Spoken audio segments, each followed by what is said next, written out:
Bonjour à tous, j'espère que vous allez bien. Donc aujourd'hui on se retrouve pour une nouvelle recette qui est la recette du pain chargé comme on appelle au Cameroun. Mais ici j'ai fait avec la viande de bouillie de bœuf. Sans plus tarder, on va passer à la recette.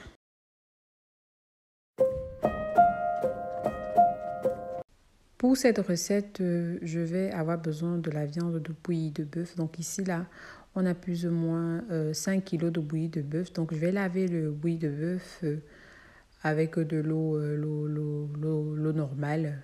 Ensuite, je vais saler ma viande et je vais la mettre au feu. Je commence par faire bien cuire ma viande. Je précise encore, la sauce du pain chargé que je vais réaliser, c'est la sauce du pain chargé de 60 personnes. Donc, aussi simple que ça, je vais juste, après avoir lavé ma viande, je vais saler ma viande, mettre de l'eau dans ma casserole et poser ma casserole au feu jusqu'à ce que ma viande cuise. Ici, je pose ma casserole de viande au feu très fort en fait. Et sur mon plus grand foyer, plus ou moins 30 minutes. J'aurai besoin pour cette recette de 12 cubes.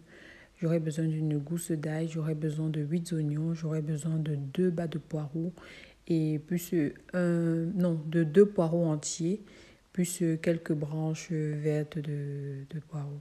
Donc moi j'ai choisi la tomate concassée de chez Colruyt parce que ça revient beaucoup moins cher de faire la sauce tomate pour beaucoup de personnes avec ça. J'aurai besoin du poivre blanc, j'aurai besoin du sel, du paprika, des rondelles. J'ai découpé grossièrement mes oignons. Donc la moitié de mes oignons en fait. Donc comme j'avais 8 oignons, j'ai découpé 4 oignons et j'ai découpé aussi les branches, quelques branches de poireaux, le bas et le haut en fait. J'ai mis à l'intérieur la gousse d'ail. Je vais écraser tout ceci. Donc vous voyez ici, j'ai découpé aussi finement le bas de mon poireau. Non, oui, le haut de mon poireau, plutôt les feuilles en fait, les feuilles vertes de mon poireau et mes oignons en fait. Donc parce que je vais procéder à une cuisson un peu particulière, j'ai ouvert toutes mes boîtes de conserve de tomates. Pendant ce temps, je vérifie la cuisson de ma viande au feu en fait. Vous voyez, et je vais utiliser tout le jus de la viande pour cuire ma sauce aussi avec. Dans une casserole bien chaude, je vais rajouter un peu d'huile d'olive. Après avoir rajouté l'huile d'olive, une fois que l'huile est bien chaude, je vais rajouter une partie de mes oignons que j'avais découpés préalablement. Donc voilà les oignons que vous voyez dans le saladier. Je vais griller ces oignons-là. Une fois que les oignons seront bien cuits, je vais rajouter mes tomates de conserve. Je vais rajouter mes tomates de conserve et je vais laisser la tomate cuire progressivement parce que la tomate en conserve généralement a ce goût acide en fait pour détruire toute l'acidité de la tomate. Donc je vais laisser cuire la tomate et les oignons. Voilà. Donc vous grillez les oignons, ensuite vous rajoutez la tomate et vous laissez cuire pendant le temps nécessaire. Ici moi je vais laisser cuire pendant plus ou moins 30 minutes sans rajouter de l'eau.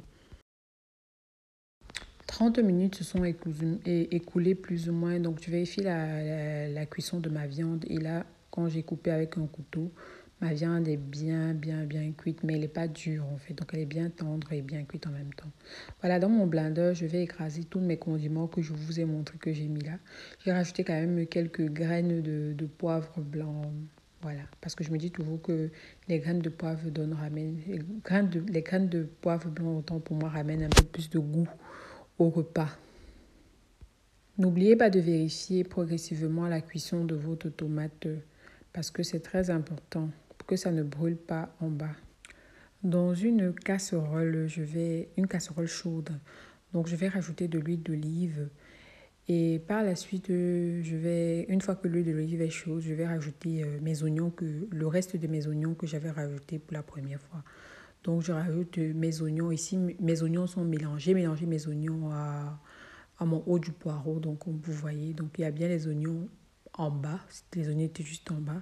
Je vais remuer jusqu'à ce que ce soit bien doré.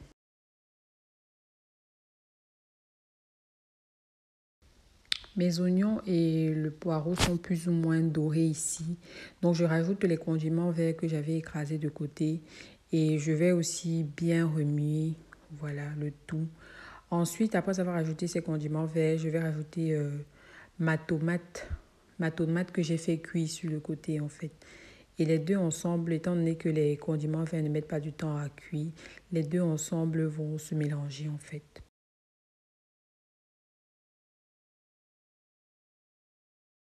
Une fois après avoir mélangé ma tomate au condiment, je vais rajouter mon jus de viande. Je n'ai pas jeté mon jus de viande, je vais faire cuire mon jus de viande avec ma sauce en fait. Donc je ne rajoute pas de l'eau mais plutôt mon jus de viande. J'ai laissé cuire pendant plus ou moins 15 minutes et maintenant je vais assaisonner ma sauce à l'aide du paprika, à l'aide du sel, du poivre blanc, mes cubes et voilà. Mon ail aussi, je vais aussi rajouter de l'ail en poudre. L'ail en poudre et mes rondelles. Je vais bien remuer le tout, je vais encore laisser cuire pendant plus ou moins 15 minutes. Je divise ensuite ma sauce en deux parties parce que je n'ai pas de très grand contenant. Et là, ensuite, je vais rajouter le contenu de ma viande, de toute ma viande dans les deux casseroles. Une fois après avoir rajouté le contenu de ma viande dans les deux casseroles, je vais rajouter 1 litre d'huile. Vous savez, le pain chargé, il faut beaucoup d'huile. Enfin, c'est comme ça qu'on fait au Cameroun pour cette recette de pain chargé. Je rajoute la totalité de 1 litre d'huile. Et après, quand il faudra servir dans le pain, on va rajouter peut-être que s'il le faut encore un tout petit peu d'huile, comme un quart d'huile. Voilà. Et à ce moment maintenant, je rajoute l'huile et je laisse cuire encore pendant plus ou moins 10 minutes avant de porter ma marmite du feu. Ma sauce est prête et je vais vous montrer plus ou moins comment est-ce que on dresse voilà, le sandwich du pain chargé. Voilà, j'ai fait aussi le piment de côté aussi le même jour pour accompagner le pain chargé.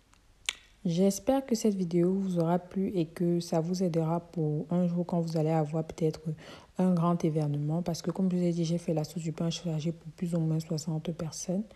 Voilà, j'espère que la vidéo vous aura plu et que ce sera facile pour vous de réaliser la même chose. En tout cas, je vous souhaite un bon appétit si jamais vous réalisez la même chose. Et n'oubliez pas d'activer la cloche de notification et me laisser un like ou bien des commentaires en fait qui pourront être constructifs pour mes prochaines vidéos. Merci beaucoup.